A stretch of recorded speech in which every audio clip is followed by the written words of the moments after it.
Díváte se na záběry francouzské protidrogové jednotky, která v lednu tohoto roku v mezinárodních vodách poblíž ostrova Martinique u Karibského moře zadržela 2 lodě, které převážely 1,2 tuny 80% kokainu. Na lodi bylo zadrženo celkem 7 osob, všechno cizinci. 30. duben, taktéž 2012. Tohle jsou exkluzivní obrázky našeho serveru Novinky.cz. Národní protidrogová centrála společně s pražskou zásahovou jednotkou zatýká Čecha na benzínové čerpací stanici ve středních Čechách. Policie!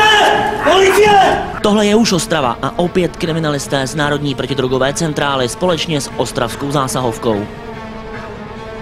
Celkem bylo zadrženo 8 Čechů. Všechny tyhle případy spolu souvisí a mají jedno společné. Na začátku těchto všech případů to byla česká policie, Česká národní protidrogová centrála, která upozornila celý svět, že jde opravdu po velkých rybách, které prodávají a produkují kokain ve velkém.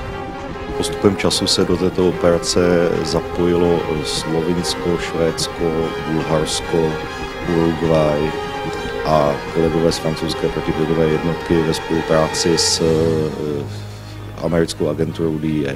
Že šlo skutečně o nebezpečné pachatele, dokládá i fakt, že při domovních prohlídkách se našly zbraně, náboje, velké množství peněz, zlata a šperků. Přímo při zákroku pak policisté u zadrženého našli kolem 400 gramů kokainu, přibližně za 1 000 000 korun. Čeští občané se na této trestné činnosti podíleli jak organizačně, tak na ní finančně participovali.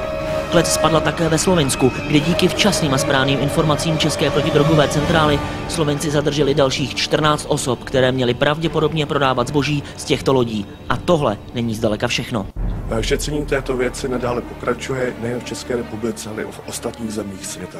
Na lodích bylo 1,2 tuny 80% kokainu. Cena na trhu je přitom obrovská. Kdyby se v této kvalitě prodával kokain na ulici, vynesl by dílerům 2,5 miliardy korun. Cena ale bude ještě několikanásobně vyšší, protože tenhle vysoce kvalitní kokain by díleři ještě zředili. Kvalita kokainu na českém trhu na ulici se pohybuje mezi 30 a 50%, kdy tato látka kokain je pak dále ředěna různými příměsi, jako je fenacetin, levamiso a podobné látky. Fenacetin je rakovinotvorné, dnes už zakázané léčivo, ale levamisol se používá na očervování zvířat. Jiří Forman, Novinky.cz.